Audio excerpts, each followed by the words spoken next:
He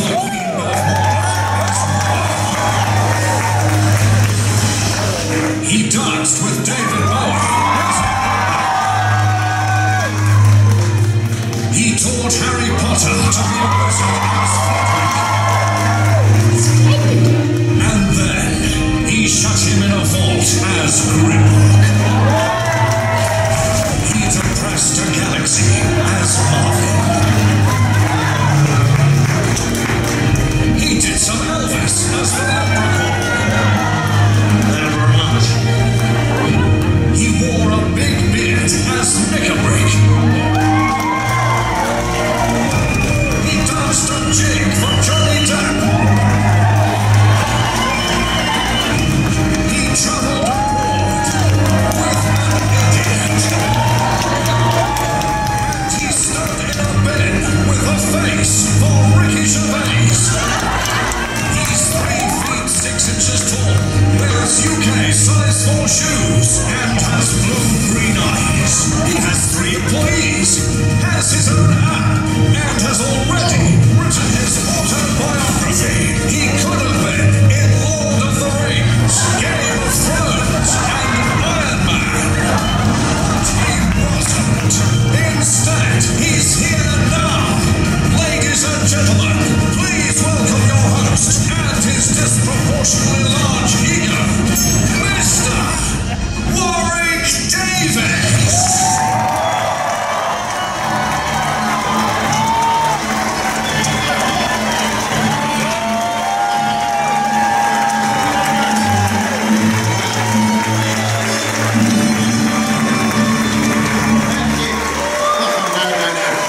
No, don't stop.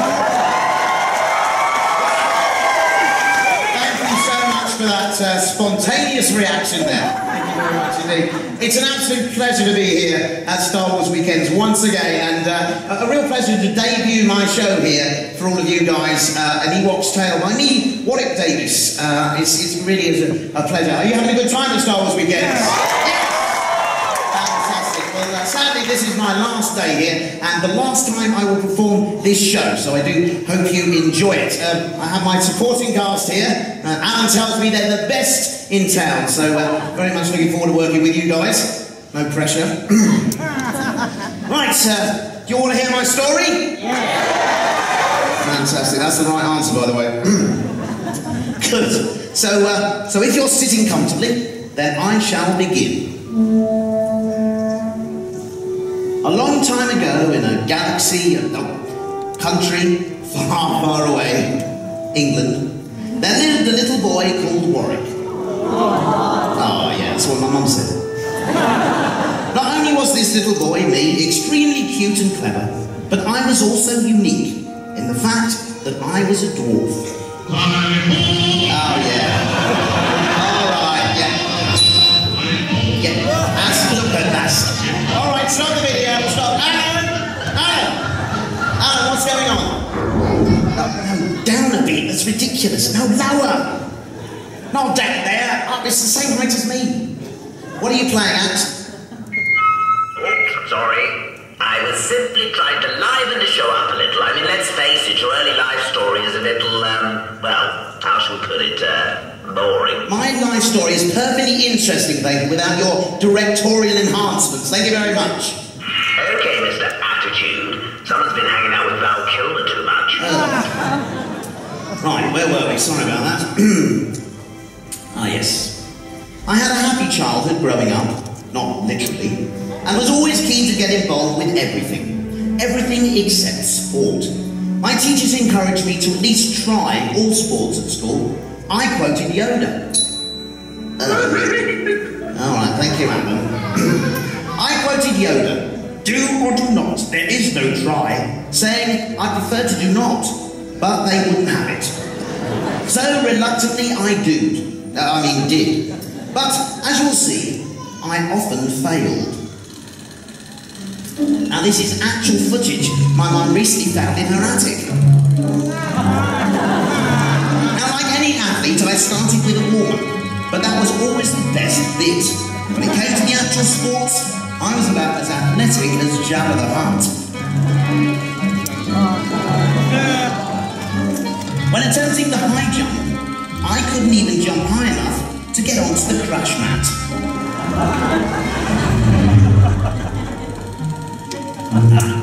Now, the long jump. My run-up to the long jump was textbook, if not a little long.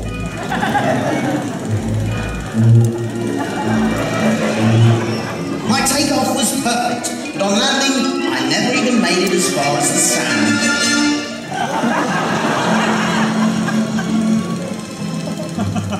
Next, cricket. I tried that most English of sports, but it was deemed too dangerous for me, as I stood no taller than the wickets. Yeah, you getting that? Yeah? Alright, what do you expect? It's free, isn't it?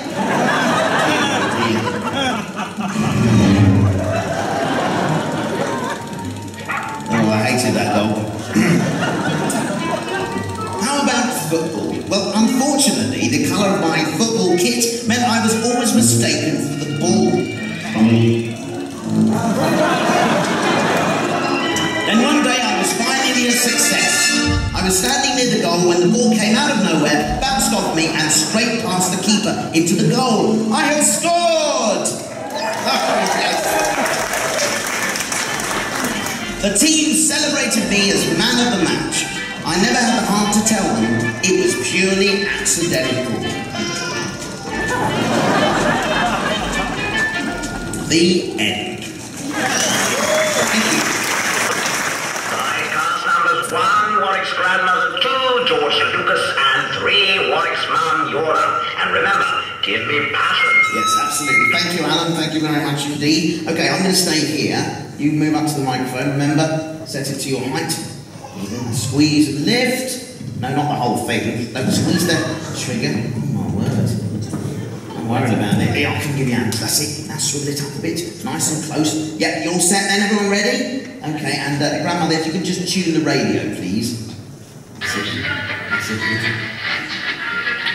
My grandmother was in her kitchen listening to the radio. She was dancing. And she was singing along. She wasn't a great singer. When suddenly the broadcast was interrupted with a special announcement.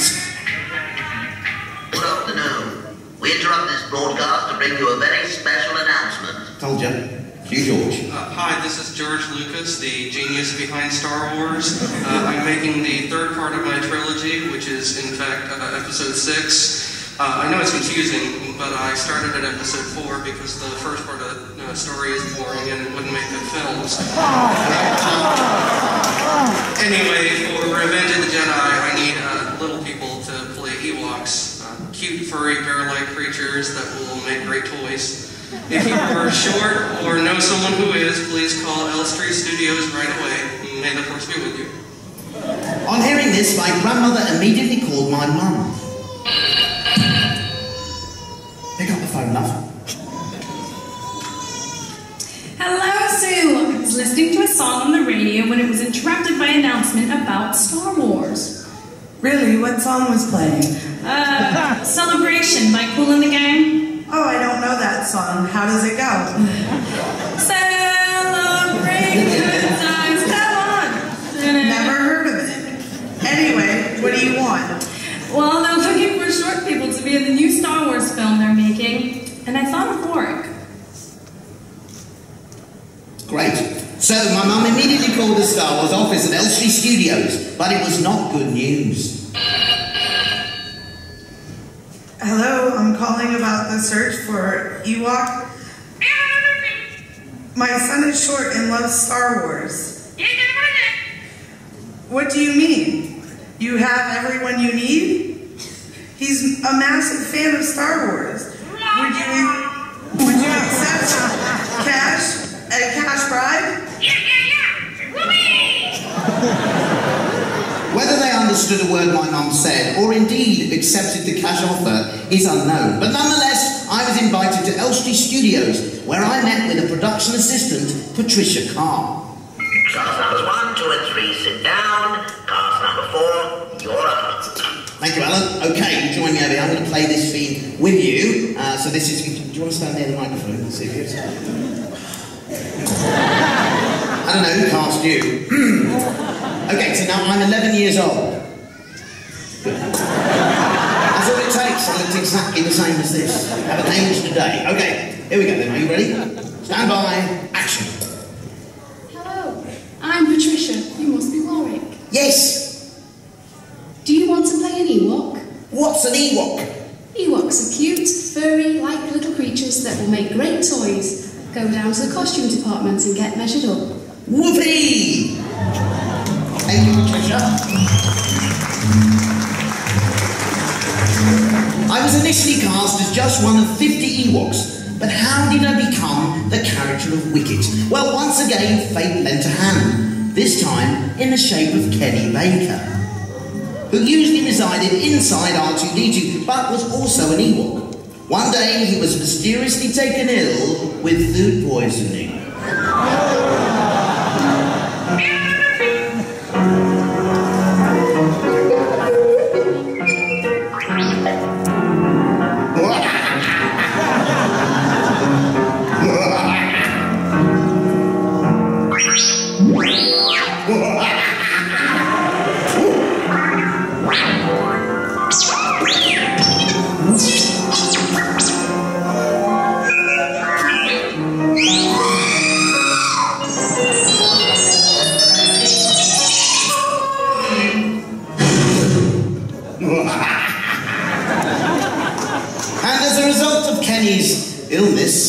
I was called in to replace him for a very important scene with Carrie Fisher, which is the first time we see an Ewok in Return of the Jedi. From this moment on, I was known as Wicket W. Warwick. Cut it out!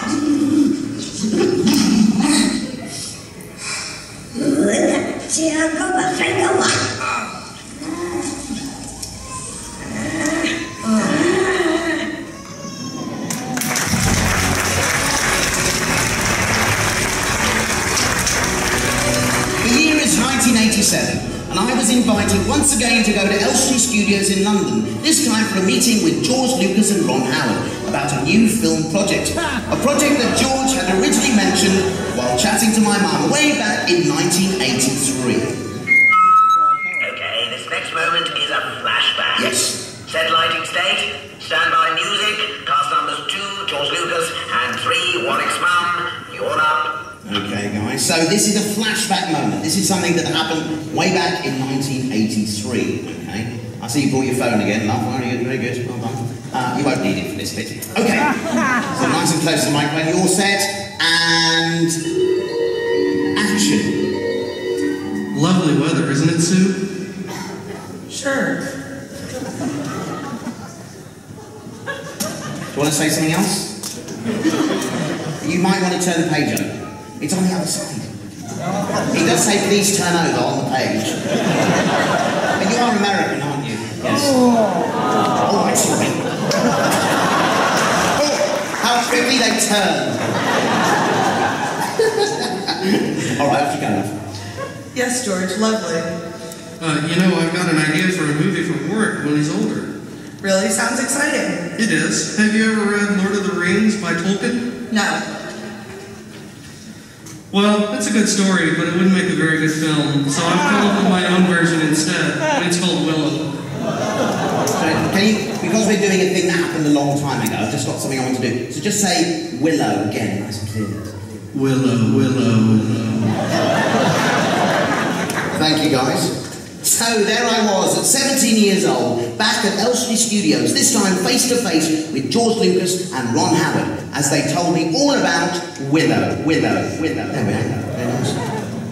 Okay, we need Right, numbers 2, George Lucas, and 5, Ron Howard. It's your turn. Good. And I'm going to come play this scene with you guys, okay? So this is the first time that I met with them at the studios.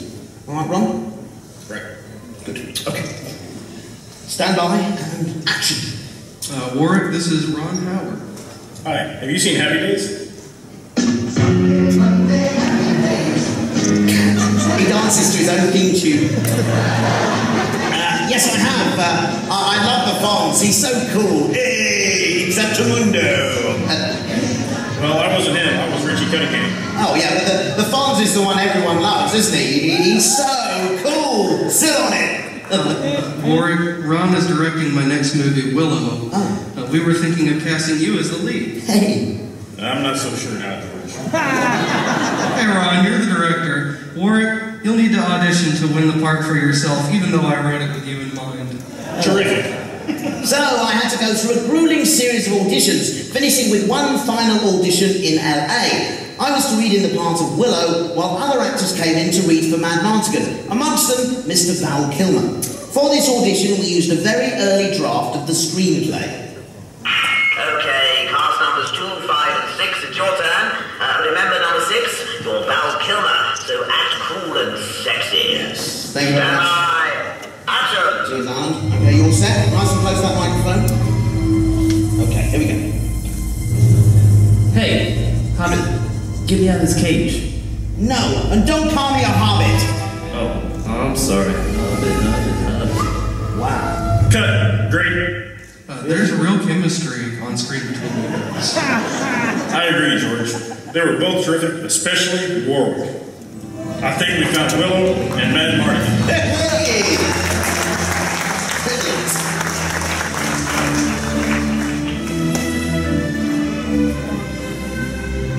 So, I won the role, but my toughest challenge was yet to come. Making Willow was an epic adventure in itself. Have you all seen Willow? Yeah! Good job, so this next bit will make sense.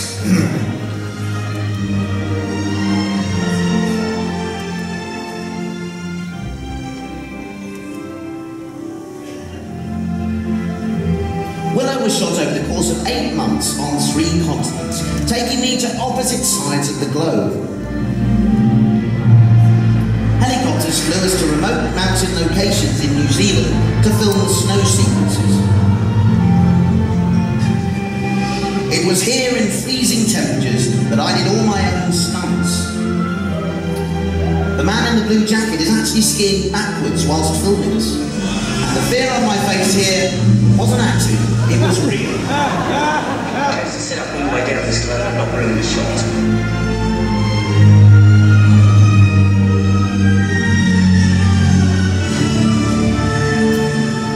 However, not everything that is filmed makes the final cut. In this scene, Willow is caught in a storm created by the evil Queen Balmorda. Now, we spent 2 weeks filming in the huge water tank on the back plot of Pinewood Studios in England. The special effects team threw all they could muster at me, wind, water, waves, and yet more water, testing my endurance to the limit. I even had to learn to scuba dive for a scene where Willow is dragged underwater.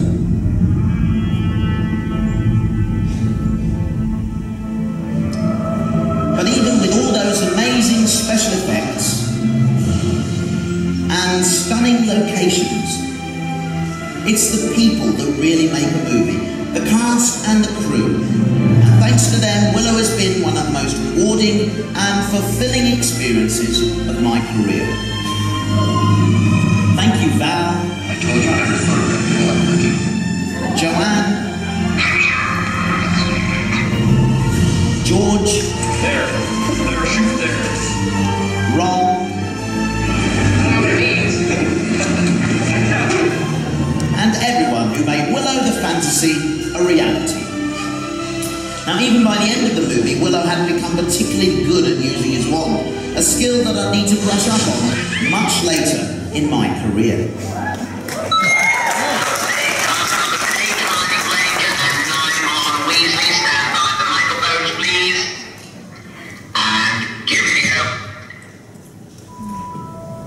In the year 2000, I was asked to become a member of the faculty at that most famous school for witchcraft and wizardry, Hogwarts.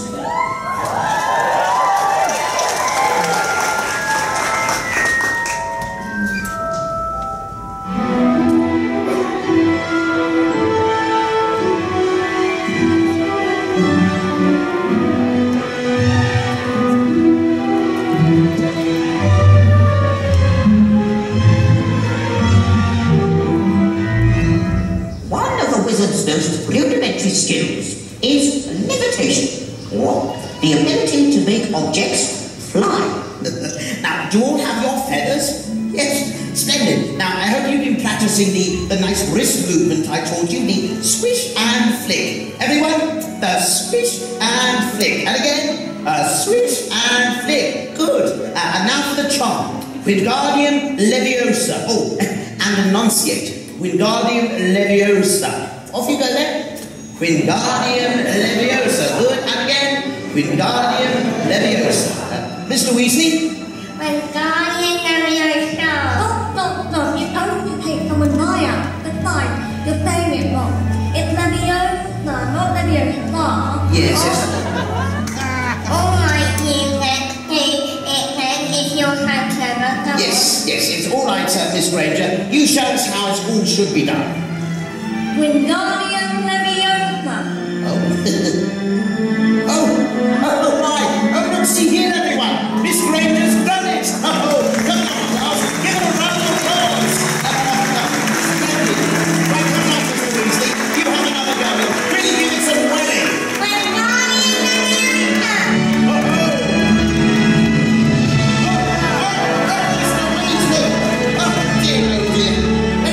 Let's give my students a round of applause.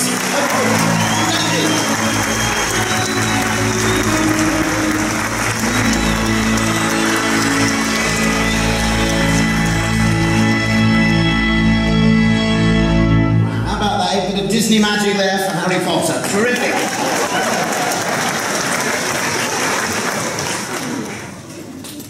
And so there ends my short story. Not literally, but for today at least. The end is not yet written. That is something only destiny can decide. But let's just say for now, in true Disney style, it all ended happily ever after. The end.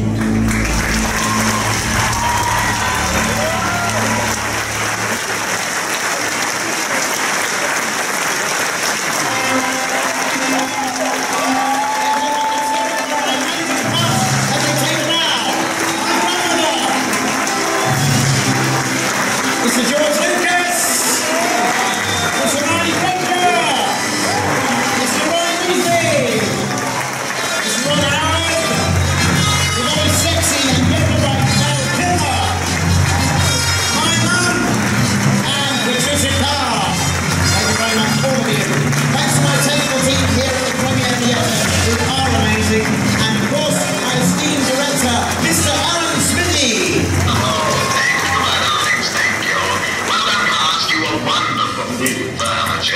Now, cue the music! Thank you very much, ladies and gentlemen, for being here. I hope you enjoyed the show. If you have, my name's Warwick Davis, and this was an Ewok's Tale. If you haven't, I'm Peter Dinklage,